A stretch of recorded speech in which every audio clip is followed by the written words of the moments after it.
ఆ సన్నివేశాన్ని చూపిస్తున్నాం. అందరూ ఒకసారి క్లాప్ సపోర్ట్.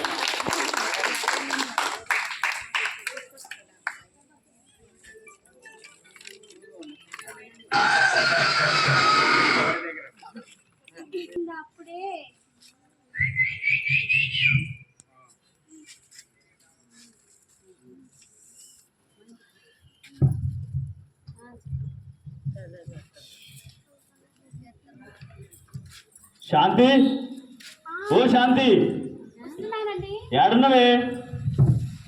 వస్తున్నానండి. రా రా రా రా. చెప్పండి. మనం కరువు పని పెడుతున్నాం, గ్రామంలో కరువు పనికి పోవాలి, తొందరరా. అలాగేనండి.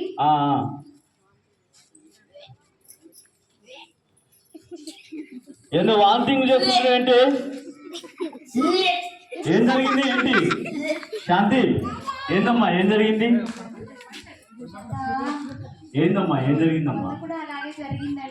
చెప్పాలిగా ఆ విషయం, చెప్తే దవాఖానికి తీసుకుపోతాం కదా. అయ్యో, మీరు తండ్రి కాబోతున్నారండి. హ్యాపీ నాకు, ఎందుకంటే మనం సృష్టి మూలం మనకి పిల్లలు పుట్టాలి, మనం చేయాలి. ఈ విధంగా ఉంటేనే సమాజానికి మనం ఉపయోగపడతాం. మన పిల్లలు ఏ విధంగా పెంచుకోవాలనేది తెలుసుకుంటాం మనం. అందుకే మంచిది మనం ఆపరేషన్కి. నాకు చింతపండు తినాలని ఉందండి. ఓకే, నేను సంతకు పోయి తీసుకొస్తా. మా ఆయన మంచి ఆయన. ఓకే, నీకు ఏది కావాలన్నా నీకు నేను తీసుకొస్తా. మంచి బిడ్డను కనాలి, 12 బిడ్డను కనాలి. ఈ సమాజంలో మనం గొప్పగా చదివించుకోవాలి. ఆడపిల్లైనా మగ బిడ్డైనా కానీ గొప్పగా చదివించి మనం ఇతరులకు ఆదర్శప్రాయంగా బతకాలి మన జీవితం. ఓకేనా?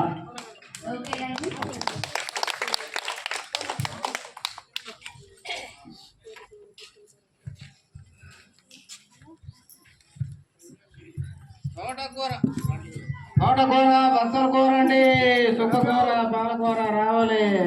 ఎవరు తీసుకున్న వాళ్ళు ఉన్నారా? రండి అమ్మ. గర్భిణీ స్త్రీలు కానీ ఇక్కడ మంచి ఆరోగ్యాన్ని మంచిగా రండి. అమ్మా ఒకసారి రండి. ఎంతకి ఇస్తున్నారు తోటకూర? ఎంత అండి? 10కి 3 అమ్మా. 10కి 3. ఇగో ఈ మునక్కాయలు ఎంత అండి? ఈ మునక్కాయలు 10కి 2 అమ్మా. మెంతాకు 2. టమాటీలు ఎంత అండి కేజీ? టమాటాలు కేజీ 20 రూపాయలమ్మా. అవునా, ఇగో నాకు ఇవి ఇవ్వండి. శాంతి, నీకు కావాల్సిన ఇవి మీ గర్భిణీ స్త్రీలకి మంచి అవకాశం అమ్మా. మంచిగా ఉంటది, మంచి అవకాశం ఉంటుంది.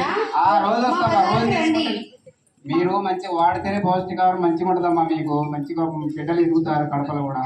అందుకే ఆకుకూర మంచిగా వాడదు తల్లి. అందుకే తీసుకోండి అమ్మా, తీసుకోండి. ప్రతిరోజు కూడా మా బజార్కి రావాలి నువ్వు.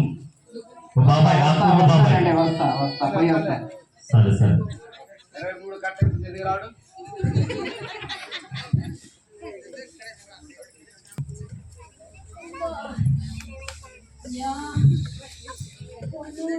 ఏమైంది ఆ లక్ష్మి? పాము నిన్ను చూడాలి, నా ప్రాణం మీదకి వచ్చింది నాయన. అయ్యా 9 నెలల 10 నెలలు ఇప్పుడు వాము. నేను డబ్బులు ఏడదేవాలి ఇప్పుడు? ఏ హాస్పిటల్ పోవాలా? గవర్నమెంట్ డాక్టర్ కానీ పోదాం, డబ్బులు లేవుగా.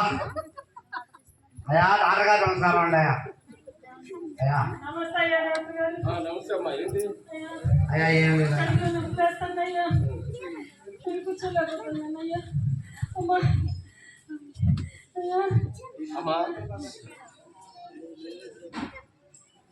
చెప్పండి డాక్టర్ గారు. ఎన్నో నెల తల్లి? తెలవట్లేదా? మీకు అంగన్వాడీ సెంటర్స్ లేవమ్మా?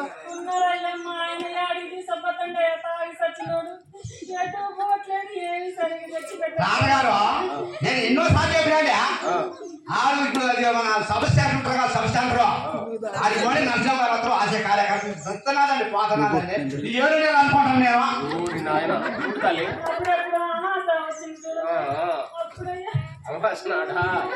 చూడు తల్లి, అవాసలు చాలా వస్తాయి, కానీ మీరు వెంటనే ఇప్పటికైనా అశ్రద్ధ చేయకుండా మీ ఏరియాలో అంగన్వాడీ సెంటర్ ఉంటుంది. అంగన్వాడీ సెంటర్కి వెళ్ళి పేరు నమోదు చేయించుకొని పౌష్టికాహారం ఇస్తారు. అక్కడ పౌష్టికాహారం తింటే ఎప్పుడు ఎప్పుడే టాబ్లెట్ చేసుకోవాలా, ఎప్పుడే ఇంజెక్షన్ చేసుకోవాలా, ఆశా కార్యకర్తలు కూడా మీ దగ్గరకు వస్తారే. వస్తారయ్యా, వాళ్ళు వచ్చినప్పుడు నేను బయట కనపడాలి కదా, చూడాలి కదా. అట్లా ఉండకూడదు తల్లి. ఎందుకంటే ఈనాడు ప్రభుత్వం అన్ని సౌకర్యాలు కల్పిస్తా ఉంది. అంగన్వాడీ టీచర్లు, ఆశా కార్యకర్తలు మిమ్మల్ని స్కూల్లో పెట్టుకొని చూసుకొని అన్ని గవర్నమెంట్ లోనే మీరు నెల తప్పిన దగ్గర నుంచి డెలివరీ అయిన తర్వాత కూడా డెలివరీ కూడా హాస్పిటల్లోనే చేస్తారు. ఆడపిల్ల పుడితే బహుమతులు కూడా ఇస్తున్నారమ్మా ప్రభుత్వం. ఇంకా ఎక్కడున్నారు మీరు? ఎక్కడున్నారా? తాగి తిరగటమేనా? నీ భార్య గర్భవతి అయితే చూపించాల్సిన పని బాధ్యత నీకు లేదా? అయ్యగారు, ఆయా డాక్టర్ గారు తప్పేందండి. ఆయా ఏదో తెలుసో తెలియక తాగి పదాలు ఆ అమ్మాయి కడుపు పట్టుకొని ఏడుస్తుందంటే ఆ బిడ్డ ఎదుగుదల సక్రమంగా లేదు, పౌష్టికాహారం అందలేదు, తిండి లేదు, తిప్పలేదు. ఆ పని చేసి తీసుకొస్తే ఆ డబ్బులు పెట్టి నువ్వు సార్ దాకా తిని తిరగటమే సరిపోయిందయ్యా. ఈ ఎవడ బాగలేకపోతే నీకెవరు చేసి పెడతారా? అందుకని ఇప్పటికైనా మీరు మార్పు చెంది నేను చెప్పినట్టు విని ఇప్పటికైనా పౌష్టికాహారాన్ని నీ భార్యకు అంది. తాగుడికి డబ్బులు ఖర్చు పెడితే జీవితాలు ఆగమైపోతాయి. నువ్వు చేసిన పని డబ్బులు తెచ్చి నీ భార్యకి ఇస్తే ఇద్దరు కలిసి అమ్మా నువ్వు అమ్మా నా కడుపులో బిడ్డ కాళ్ళు చేతులు మంచిగా ఉన్నాయా? ఏం చేయాలి?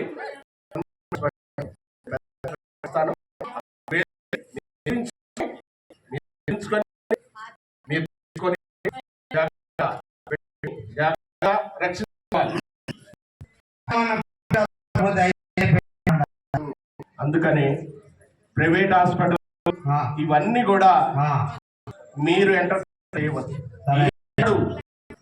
మన